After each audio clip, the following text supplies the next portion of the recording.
Ngasi numidang wenang phongkiba kangleibaki mairagi pause degi marueba pau khara khangasaraga miyamda khodo tamjige sakhangdaba singna phubadagi laikhidraba MD Chanwas ki asiba haksang laukiroi Messi asi NIA da sinaduna achum aram puthopigadabane JSC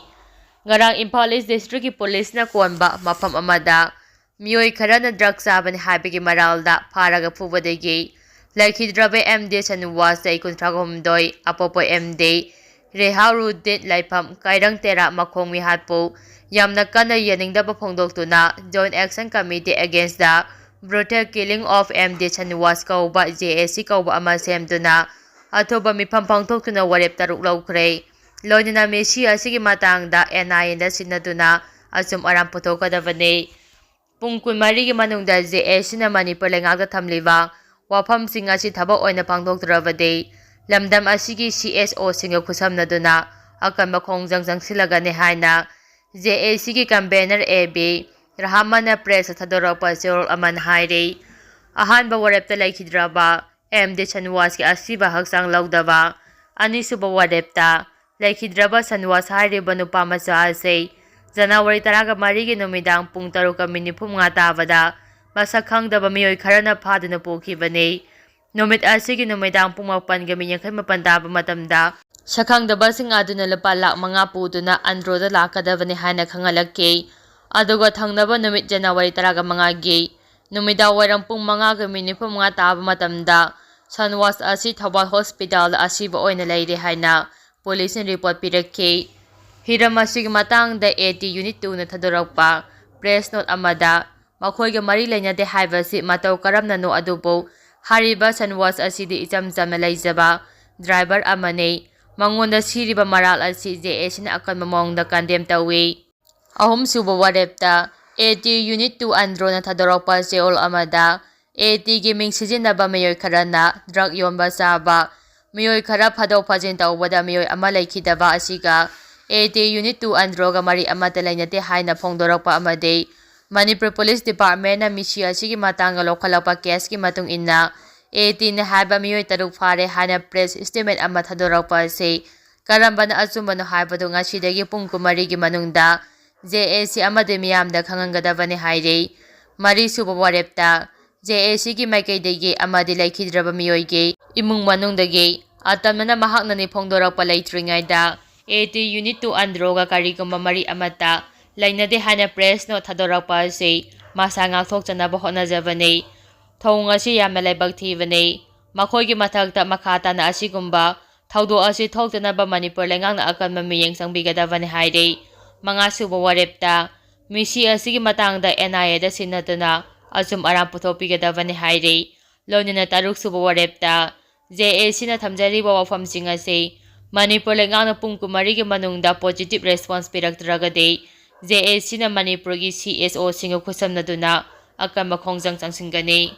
makha tarakpa wawda miyoi kharana miyoi ama pharaga phubadagi laikhidabani haiba thaudoka arambai tingolga mari lainade hangang police station gi manung jamba kairang mayai leikaida leiba MD na was ai kuntraga humdoi apopo MD Reharuddin kauba miyoi ama arambai tingolge member oigani haina chenaba singna masagi mayumdagi phaduna pukhraba matung ngarang Thawal District Hospital da sina pukhalakle haina Manipur Police ki seol amana haire Manipur Police ki PRO na thadorakpa seol asina hai thaudo aduga mari lenyana Manipur Police na misi aduda chenabane haiba arambai tingol ge miyoi taruk police na phare haire pharaba singa dude sagol sem chingkhai ngamba sei kungamanga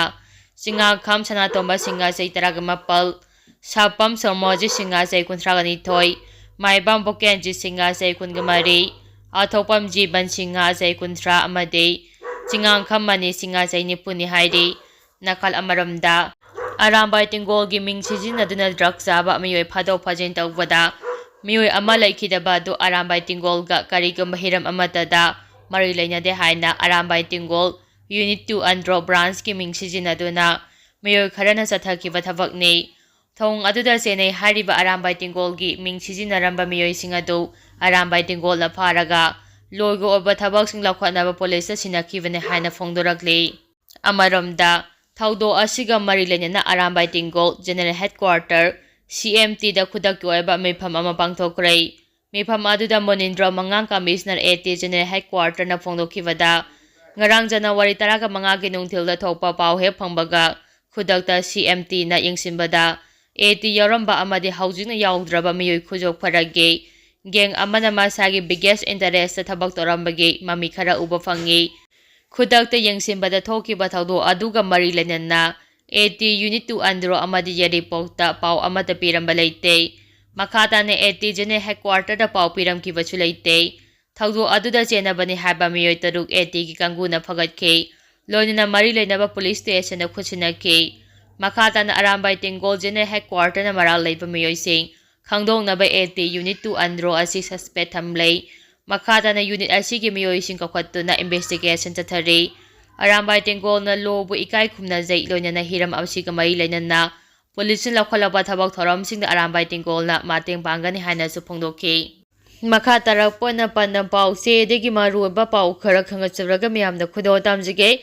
drone ꯕꯣꯝꯕꯤꯡꯗ ꯆꯦꯟꯅꯕꯁꯤꯡ ꯐꯥꯗꯨꯅ ꯆꯩꯔꯥꯛ ꯄꯤꯒꯅꯤ꯫ (CM) Imphal west ꯗꯤꯁꯇ꯭ꯔꯤꯛꯀꯤ ꯀꯥꯡꯆꯨꯞ ꯆꯤꯡꯈꯣꯡꯗ ꯂꯩꯕ 5ꯁꯨꯕ Manipur rifles (MR) ꯀꯦꯝꯞꯇ drone bombing ꯆꯠꯊꯗꯨꯅ ꯑꯦꯛꯇ ꯆꯠꯊꯈꯤꯕ ꯊꯧꯑꯣꯡ ꯆꯤꯐ ꯃꯤꯅꯤꯁꯇꯔ ꯅꯣꯡꯊꯣꯝꯕꯝ ꯕꯤꯔꯦꯟꯅ ꯑꯀꯟꯕ ꯃꯑꯣꯡꯗ ꯌꯥꯅꯤꯡꯗꯕ ꯐꯣꯡꯗꯣꯛꯈꯤꯕꯒ ꯂꯣꯏꯅꯅ ꯊꯧꯗꯣꯛ ꯑꯁꯤꯒꯤ ꯃꯇꯥꯡꯗ ꯄꯨꯂꯤꯁꯅ ꯊꯤꯖꯤꯟꯕꯒꯤ ꯊꯕꯛ ꯆꯠꯊꯔꯤ꯫ ꯆꯦꯟꯅꯕꯁꯤꯡ ꯁꯣꯏꯗꯅꯃꯛꯀꯤ ꯆꯩꯔꯥꯛ ꯄꯤꯒꯅꯤ ꯍꯥꯏꯈ꯭ꯔꯦ꯫ ꯆꯤꯐ ꯃꯤꯅꯤꯁꯇꯔꯅ ꯄꯥꯎꯃꯤꯁꯤꯡꯗ ꯍꯥꯏ ꯍꯧꯈꯤꯕ ꯊꯥ ꯈꯔ ꯑꯁꯤꯗ ꯃꯅꯤꯄꯨꯔꯗ ꯚꯥꯏꯑꯣꯂꯦꯟꯁꯀꯤ ꯊꯧꯗꯣꯛ ꯋꯥꯊꯣꯛ ꯈꯔ ꯍꯟꯊꯔꯕꯅꯤ꯫ ꯃꯔꯛꯁꯤꯗ ꯊꯥ ꯑꯁꯤꯒꯤ 13ꯒꯤ ꯅꯨꯃꯤꯗꯥꯡ ꯄꯨꯡ 7:30 ꯇꯥꯕꯗ ꯀꯥꯡꯄꯣꯛꯄꯤ ꯗꯤꯁꯇ꯭ꯔꯤꯛꯀ ꯅꯛꯅꯅ ꯂꯩꯕ ꯏꯝꯐꯥꯜ ꯋꯦꯁ ꯗꯤꯁꯇ꯭ꯔꯤꯛꯀꯤ ꯃꯅꯨꯡ ꯆꯟꯕ ꯀꯥꯡꯆꯨꯞ ꯆꯤꯡꯈꯣꯡꯗ ꯇꯦꯝꯄꯔꯔꯤ ꯑꯣꯏꯅ ꯍꯥꯡꯂꯤꯕ 5ꯁꯨꯕ ꯃꯅꯤꯄꯨꯔ ꯔꯥꯏꯐꯜꯁꯀꯤ ꯀꯦꯝꯞꯇ ꯀꯨꯀꯤ ꯃꯤꯂꯤꯇꯦꯟꯠꯅ ꯆꯤꯡꯅꯕꯁꯤꯡꯅ ꯗ꯭ꯔꯣꯟ ꯁꯤꯖꯤꯟꯅꯗꯨꯅ ꯕꯣꯝ 2 ꯀꯦꯝꯞ ꯑꯁꯤꯒꯤ ꯃꯅꯨꯡꯗ ꯂꯩꯕ ꯕꯪꯀꯔ ꯃꯅꯥꯛꯇ ꯄꯣꯈꯥꯏꯈꯤꯕ ꯊꯧꯗꯣꯛ ꯂꯥꯏꯕꯛ ꯊꯤꯕꯅꯤ꯫ MRꯒꯤ ꯀꯦꯝꯞꯇ ꯗ꯭ꯔꯣꯟ ꯕꯣꯝꯕꯤꯡ ꯆꯠꯊꯔꯛꯈꯤꯕ ꯊꯧꯑꯣꯡ ꯂꯩꯉꯥꯛꯅ ꯍꯛꯆꯤꯟꯅ ꯂꯧꯏ꯫ ꯊꯧꯗꯣꯛ ꯑꯁꯤꯒꯤ ꯃꯇꯥꯡꯗ ꯄꯨꯂꯤꯁꯅ ꯊꯤꯒꯠꯄꯒꯤ ꯑꯀꯟꯕ ꯊꯕꯛ ꯆꯠꯊꯔꯤ꯫ ꯆꯦꯟꯅꯕꯁꯤꯡ ꯂꯣꯒꯤ ꯑꯣꯏꯕ ꯆꯞ ꯆꯥꯕ ꯆꯩꯔꯥꯛ ꯐꯪꯍꯟꯒꯅꯤ ꯍꯥꯏꯅ ꯆꯤꯐ ꯃꯤꯅꯤꯁꯇꯔꯅ ꯐꯣꯡꯗꯣꯛꯈꯤ꯫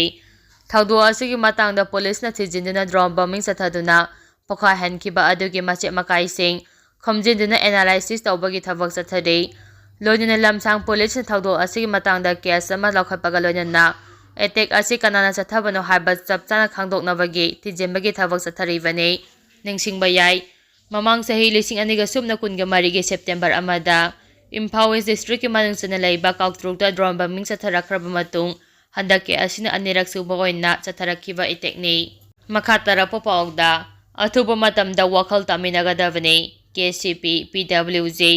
ꯂꯪꯊꯕꯥꯜꯗ ꯂꯩꯕ ꯂꯩꯁꯥꯡꯊꯦꯝ ꯀꯣꯕꯁꯤꯡꯅ ꯑꯄꯣꯛꯄ ꯑꯦꯜ ꯏꯕꯣꯕꯤ ꯑꯃꯁꯨꯡ ꯑꯄꯣꯛꯄꯤ ꯑꯦꯜ ꯑꯄꯥꯕꯤ ꯍꯥꯏꯔꯤꯕ ꯃꯤꯑꯣꯏ ꯑꯁꯤ ꯑꯊꯨꯕ ꯃꯇꯝꯗ KCP PWG MSU ꯌꯨꯅꯤꯐꯤꯀꯦꯁꯟꯗ ꯂꯥꯛꯇꯨꯅ ꯋꯥꯈꯜ ꯇꯥꯃꯤꯟꯅꯗ꯭ꯔꯕꯗꯤ ꯃꯍꯥꯛꯄꯨ ꯂꯨꯞ ꯑꯁꯤꯅ ꯉꯥꯛꯄꯤꯕ ꯉꯝꯂꯣꯏ ꯍꯥꯏꯔꯤ꯫ ꯂꯨꯞ ꯑꯁꯤꯒꯤ PRO ꯆꯤꯡꯈꯩꯉꯥꯟꯕꯅ ꯊꯥꯗꯣꯔꯛꯄ ꯆꯦꯔꯣꯜ ꯑꯃꯗ ꯀꯣꯕ ꯍꯥꯏꯔꯤꯕ ꯃꯤꯑꯣꯏ ꯑꯁꯤꯅ ꯃꯍꯥꯛꯀ ꯄꯣꯛꯃꯤꯟꯅꯕ ꯃꯅꯥꯎꯅꯨꯄꯥꯒꯤ ꯅꯨꯄꯤ ꯂꯩꯁꯥꯡꯊꯦꯝ ꯑꯣꯡꯕꯤ ꯀꯅꯟ ꯍꯥꯏꯔꯤꯕ ꯃꯤꯑꯣꯏ ꯑꯅꯤ ꯑꯁꯤꯅ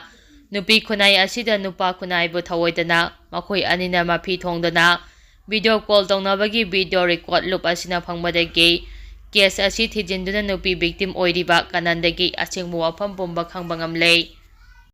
ꯃꯔꯝ ꯑꯁꯤꯅ ꯅꯨꯄꯤ ꯈꯨꯟꯅꯥꯏꯕꯨ ꯊꯑꯣꯏ ꯎꯁꯤꯠꯇꯕ ꯑꯃꯗꯤ ꯏꯀꯥꯏ ꯈꯨꯝꯅꯗꯕ ꯂꯩꯁꯥꯡꯊꯦꯝ ꯀꯣꯕ ꯑꯊꯨꯕ ꯃꯇꯝꯗ ꯂꯨꯞ ꯑꯁꯤꯗ ꯂꯥꯛꯇꯨꯅ ꯋꯥꯈꯜ ꯇꯥꯃꯤꯟꯅꯗ꯭ꯔꯕꯗꯤ ꯂꯨꯞꯅ ꯃꯍꯥꯛꯄꯨ ꯉꯥꯛꯄꯤꯕ ꯉꯝꯂꯣꯏ ꯍꯥꯏꯅ ꯆꯦꯛꯁꯤꯟ ꯋꯥꯐꯝ ꯊꯝꯂꯛꯂꯤ꯫